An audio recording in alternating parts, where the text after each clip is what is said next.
The Legend of Jigong, Chapter 121. We are venturing into a landscape that operates on what we can only really call bureaucratic magical realism. Which is such a brilliant framework for this text, honestly. It is. Because the author uses this wild, almost hallucinatory blend of slapstick comedy, petty magical grievances, and just profound philosophical irony. Yeah. We're basically going to look at how this narrative uses fake corpses and flying bricks to explore these really complex themes of justice, the mechanics of greed, and the genuinely terrifying nature of spiritual enlightenment. Right. And I want to just drop right into the inciting incident here because it sets the mechanical rules for this entire universe. Yeah, let's do it. So we start with this high-stakes, deeply absurd legal dilemma. Yeah. And it's all initiated by a man named Shibud. Good old Shibud. Yeah. And she is a career scammer. Yeah. He's a grifter. But his methodology is what's so fascinating here. He doesn't use violence. He uses the crushing weight of the legal system. Right. He weaponizes the paperwork. Exactly. So when we meet him, he is putting on this massive theatrical performance. He's wailing and crying over the dead body of a man named Yao Wangshan. Just making a huge scene. Oh, total spectacle. Uh-huh. And she loudly proclaims that this deceased man is his beloved uncle. Even though he's definitely not. Right? No relation at all. But he's doing this to extort a local shopkeeper named Li Jing, basically implying that the shopkeeper is responsible for the death because the guy died near his shop. Yeah, she is essentially short-selling the shopkeeper's freedom here because he knows the state's monopoly on justice is just a blunt instrument. Right. If he can create enough of a public spectacle, the local magistrate is going to have to investigate. And an investigation alone, well, that's often enough to completely ruin a merchant. Oh, for sure. The fees, the time, the reputational damage. Exactly. It's extortion by audit. Yeah. And into this totally fabricated crisis steps Lei Yu. And Lei Yu is the head of the 8th Police Squad. And Lei is the ultimate pragmatist. He walks up, assesses the situation, realizes the uncle actually just died of poor health, like natural causes. Yeah. And he immediately spots the grift. He knows exactly what Shibud is doing.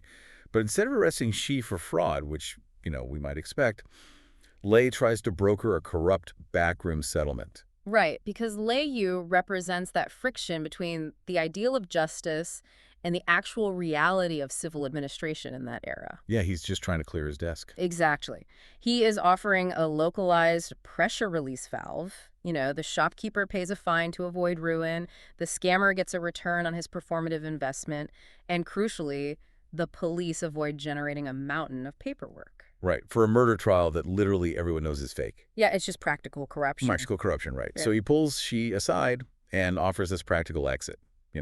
Take a few hundred taels of silver from the shopkeeper, go buy a coffin, and just walk away. A totally reasonable shakedown, right? Right, Yeah. right. But this is where Shibud makes a calculation that completely subverts modern expectations of how a shakedown works. He turns down the easy cash. Which is wild. It's wild. His logic is twisted, but, within the context of his reality, it's incredibly sound. Yeah. He figures, okay, if I accept the money privately, I can't sue the shopkeeper later. Right. But more importantly, he realizes that if he settles a quote-unquote murder under the table, he could legally be held liable for mistreatment of felony, covering up a homicide. Yes. The scammer needs the state to basically launder his extortion. Wow, yeah. Because she understands that taking unofficial hush money for a corpse, well, that transforms him from a grieving relative into an accomplice to murder in the eyes of any later audit. So he decides he has to push the lawsuit all the way through the official courts to legitimize the payout. Exactly. Applying a modern lens to this, it's kind of like a slip-and-fall insurance fraudster operating in a jurisdiction where settling out of court is a capital offense. Right, yeah. It's crazy. Yeah. And it forces us to ask a major question about this society in the book. Like, why is the legal process inherently more dangerous than the crime itself? It's a great question. Because Shibud knows the man wasn't murdered. The police chief knows the man wasn't murdered. Yet the bureaucratic classification of the event completely overrides the objective truth of the event. Right, because bureaucracy demands a very specific geometry, right?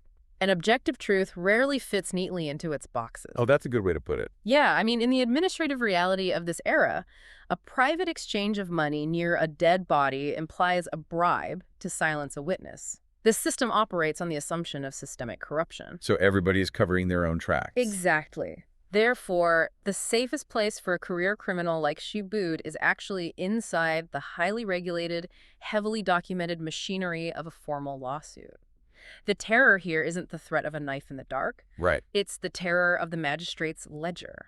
Oh man, the terror of the ledger. That is so good. And that terror, it creates this huge vacuum of desperation. Because the shopkeeper, Li Xing, he is now totally trapped. He's stuck. He's staring down a fabricated murder charge precisely because the scammer is too afraid of the law to drop the fake case. Yeah.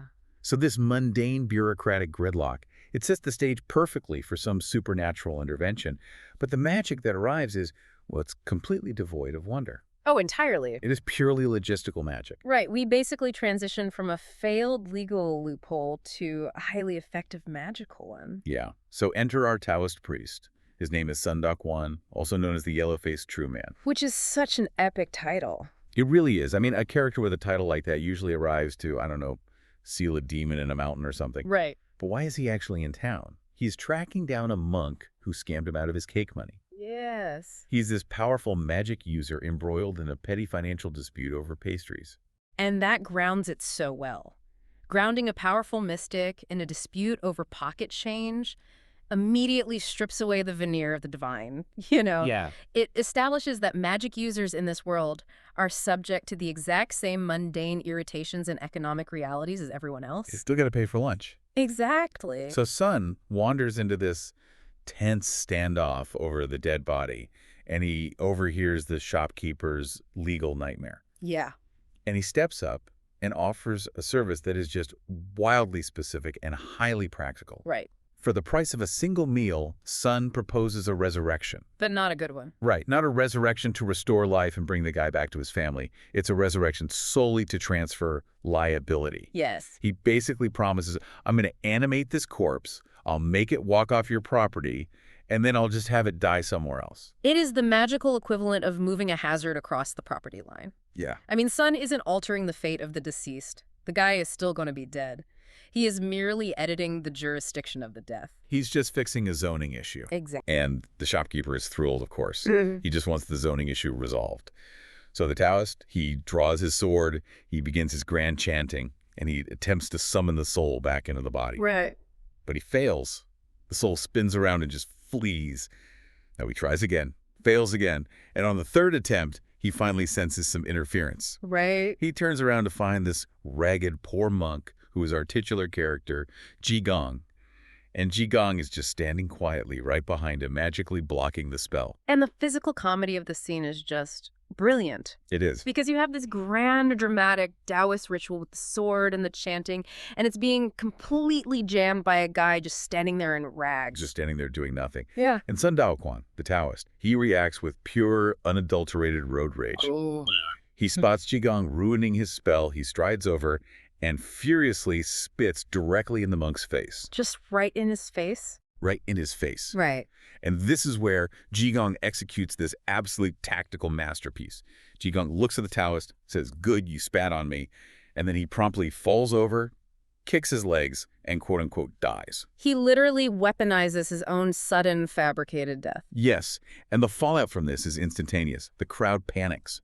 The local officials, the exact same cops who were just trying to broker a bribe a minute ago, they immediately whip out iron chains, and they arrest this powerful wizard for murdering a monk in broad daylight. Yep. And I want to look at the mechanics of this duel for a second, because we have two incredibly powerful magical beings here, and the victor wins without casting a single offensive spell. Right. Jigong just utilizes the state's monopoly on violence as his primary countermeasure. Well, because Jigong recognizes that in this specific societal framework, a beat cop with a pair of iron chains is vastly more terrifying than any elemental magic. Wow. Right. Sun Daoquan relies on spiritual mechanics. He's got the chants, the swords, the souls. But Jigong relies on bureaucratic mechanics. By faking his death, Jigong instantly transforms the Taoist from a mystical threat into a criminal suspect. He just follows a status update on him. Exactly. He traps the wizard in the very same administrative nightmare that Shibuda was using to extort the shopkeeper in the first place. It's totally bureaucratic judo. It really is. And while the Taoist is being hauled off to jail, just utterly bewildered by the mundane consequences of what he just did, we have a major loose end left behind. We do. The original corpse. Yao Huangshan, the fake uncle, he's just left completely unattended on the ground. Which is a problem. It's a big problem. And this transitions us from, the petty application of magic to the brutally dark, holistic nature of karmic consequence in this literary tradition. Oh, yeah. Because Shibuda is about to realize that manipulating the system works both ways. Yeah, the system bites back. Because the moment the Taoist is dragged away, the corpse of the uncle suddenly wakes up. Right. Now, from an outsider's perspective, this is a miracle, right? The dead live again. But for Shibuda, this is a catastrophe. Because if Yao wakes up and talks to the police, the entire extortion plot completely unravels. Exactly. She will be exposed for filing a false report and attempting fraud. So in an absolute panic, the guy who spent the entire morning weeping over his, quote, beloved relative, he leaps onto the waking man and attempts to actively smother him to death in front of the police. The irony there is just suffocating, literally and figuratively. Yeah. I mean, she initiated this entire chain of events by staging a fake murder to extract wealth. Now, to protect the illusion of that fake murder, he is forced to attempt a genuine murder. Yeah. The lie just demands escalating sacrifices to sustain itself. It's wild. Yes. And the police chief has to physically pry Shi off the man, screaming, "What are you doing? Are you trying to murder him?" Right. But the situation immediately spirals further into the surreal. Because the corpse opens its mouth, but the voice that comes out belongs to Jigong. Which is so creepy. So creepy.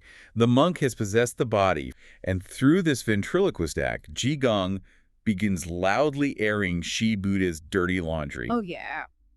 Specifically, he starts scolding him for this previous, totally unrelated scam at a local pawn shop. Which is brilliant because Jigong is dismantling Shi's carefully constructed narrative in real time, right? And he's using the very prop that Shi relied upon for his extortion. He's using the fake uncle against him. Exactly. And the police, they are thoroughly unsettled by this talking corpse. But their primary directive is just maintaining public order. So the chief orders Shi to take his uncle home immediately or face jail time for causing a public disturbance. Which is just another bureaucratic solution. Just get it out of my street. Right, just take it away. So Shi is forced to haul this possessed, truth-telling corpse on his back. And the narrative wrinkle here that makes it so much worse is that Shi's residence isn't the typical home. His wife operates a brothel down by the river. Yeah, and introducing the brothel adds a layer of deep social taboo to the whole thing. It really does. It amplifies the chaos and the total degradation of Shi's public standing. So she drags this half-dead man into his wife's establishment, right as she is entertaining a client. And she is, understandably, livid. Of course. And the instant she drops the body onto a bed, the magical possession ends. And Yao Huangshan dies again. Permanently this time. Yeah. And the wife threatens to sue her own husband for ruining her illicit business and bringing a literal corpse into the building. It just keeps getting worse for him. It really does. So, completely cornered, she visits a local underworld fixer, perfectly named, and I love this, Dog Yin Yang's second uncle. It is a phenomenal title. Right. It immediately signals a bridge between the illicit mundane world and the shadowy spiritual realm. Yeah. And she begs Dog Yin Yang for a way out of this mess. But the fixer delivers the grim, unbendable reality of the situation. He basically says, look, because you publicly and legally claim this man with your family, and because the man has now died while in your direct custody, you are legally obligated to bury him with full honors. Right. The system locked him in. Yeah. If he simply dumps the body, he's going to be charged with actual murder. But she's completely broke. He has no money. Right. So to avoid execution, Dog Yin Yang provides the only mathematical solution left. She must sell his wife to pay for the fake uncle's funeral. Which is just, the escalation is breathtaking. Yeah. It maps a direct vector from a petty lie to the total annihilation of the household. Well, and this is where I think we need to heavily dissect the mechanics of karmic justice in this literature, right? Because to a modern reader, this climax feels profoundly disproportionate. Right. I mean, selling the wife feels like a punishment levied entirely upon an innocent bystander. Yeah. She was just running her business. Yeah. Why is she collateral damage for her husband's fraud? Is the text simply treating her as property? Like, what's going on there? That is a crucial tension to explore. Yeah. Because if we view this through a modern, highly individualized lens of justice, it does appear wildly unfair. Super unfair. Right. However, the classical concept of karmic retribution, which is bowing, it often operates on a holistic, systemic level. Yeah. Okay. It doesn't just isolate and punish the individual perpetrator. It actively seeks out and collapses the entire sphere of influence that allowed the corruption to fester in the first place. So the karma is essentially like a localized black hole. Yeah. It just consumes the whole ecosystem around it. Precisely. And the poetic irony is really the engine of the punishment here. Think about it. Shibudo attempted to monetize a fabricated family tie. Right. He tried to exploit the social contract of familial obligation for pure profit. The uncle scam. Exactly. Therefore, the karmic response is a closed-loop system. He loses his actual family, his wife, to finance the legitimate social obligations of his fabricated family. Oh, wow. That is dark. It's incredibly dark, because the text views the household as a single ethical entity. When she invited that specific flavor of deceit into his life, he compromised the structural integrity of his entire world. Right. So the wife's fate, while undeniably brutal to modern sensibilities, serves as a dramatic demonstration of how unchecked greed just consumes everything adjacent to it. It really is a terrifying philosophy of consequence. It's like the lie possessed actual mass, and it grew so heavy it just crushed his whole life. That's a great way to look at it. So with the mundane scammers ruthlessly dealt with, the narrative aggressively pivots back to the architect of all this chaos, Jigong. Jigong, who's still lying in the dust across town, supposedly dead from the Taoist spit. Right, because having successfully utilized the police to remove his rival, Jigong no longer needs the camouflage of death. Exactly. So while the crowd is distracted, Jigong's corpse opens its eyes, flashes this big grin at a terrified bystander, leaps to his feet, and literally chases down the police who are escorting the Taoist away. Just running after them. Yeah, he yells, "Hey, wait, I'm not dead." And the cops, who really represent the ultimate pragmatism of this state here, they take one look at the living victim, they just shrug, unlock the Taoist chains, and walk away. I love that part. It highlights the purely binary nature of the bureaucracy, right? Yeah. Alive equals no paperwork, so they don't care. They truly don't. The crime no longer exists on paper, so the problem is solved. But Sun Daoquan, the Taoist, he is not experiencing relief. He is experiencing profound humiliation and rage. Wow, he's furious. He demands satisfaction, and he finally reveals his underlying grievance here. It wasn't just the cake money. He says Jigong previously humiliated Sun's junior disciple, a guy named Chu Daiwan, and it caused the disciple to fall physically ill from sheer anger. And notice how Jigong responds to this accusation. Yeah. He offers absolutely no conciliation. He doesn't apologize. He states bluntly that the disciple brought the illness upon himself by attempting to show off and interfering in matters way beyond his comprehension. It's just a complete refusal to validate the Taoist's ego. Oh, really? And rather than engage in some traditional magical duel, throwing fireballs, whatever, Jigong ends the conflict by revealing his true ontological reality. Yeah. He rubs the top of his head, and this blinding quote-unquote Buddha light erupts from his skull. And this physical manifestation of divine enlightenment completely short-circuits Sun Daoquan's rage. The Taoist immediately drops to his knees, begs for forgiveness, and pleads to become Jigong's disciple. Because Sun recognizes in that moment that he is no longer dealing with just a rival magic user. Right. He is in the presence of a living Buddha. The paradigm shifts from a battle for supremacy to a desperate plea for spiritual instruction. But the instruction he receives is arguably more abusive than the arrest was. Oh, without a doubt. Yeah. We transition from a narrative about mundane justice to just a masterclass in spiritual dismantling. Jigong accepts the Taoist as a disciple, but he institutes a series of wild, totally contradictory demands. His first condition: Sun must buy him meat and wine. Which, in the context of Buddhist monasticism, this is not just a request for lunch. Right. It is a demand to shatter fundamental precepts. Consuming meat and alcohol are massive taboos. It's forced sacrilege. Exactly. And then Jigong drags his new disciple back to a temple and introduces him to the senior monks, including this temple supervisor named Guangliang.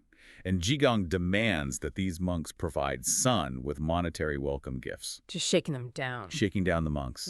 And when the monks protest that they're poor and they have no money, Jigong casually turns to his disciple and instructs him to just go into their rooms and steal whatever he can find. Yeah. He is ordering a newly minted monk to rob a monastery right in front of the monastery's leadership. It's insane. The cognitive dissonance is completely weaponized here. It feels like a fraternity hazing ritual designed by a sociopath. Honestly, it's like if Yoda demanded you pawn your jacket for beer money and then threw a brick at your head. That's pretty accurate. But if we analyze this through the lens of Chan Buddhist practices, specifically the concept of crazy wisdom, this isn't just random cruelty, is it? Like, it reminds me of the keisaku. Yes, the wooden stick. Right, the wooden stick used in Zen meditation to strike practitioners who lose focus. Is Jigong's hazing essentially a psychological keisaku, meant to violently disrupt the Taoist's ego?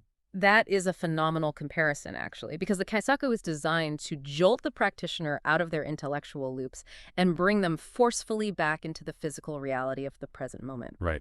Crazy wisdom operates on the exact same principle, but on a macro behavioral scale. The core philosophy here is that conventional morality, societal decorum, and our own rigid definitions of quote-unquote holiness are actually the thickest barriers to true enlightenment. Because you become attached to the aesthetic of being spiritual, rather than the reality of it. Precisely. Sun Daoquan's entire identity was anchored in his status as a dignified, powerful, rule-following wizard.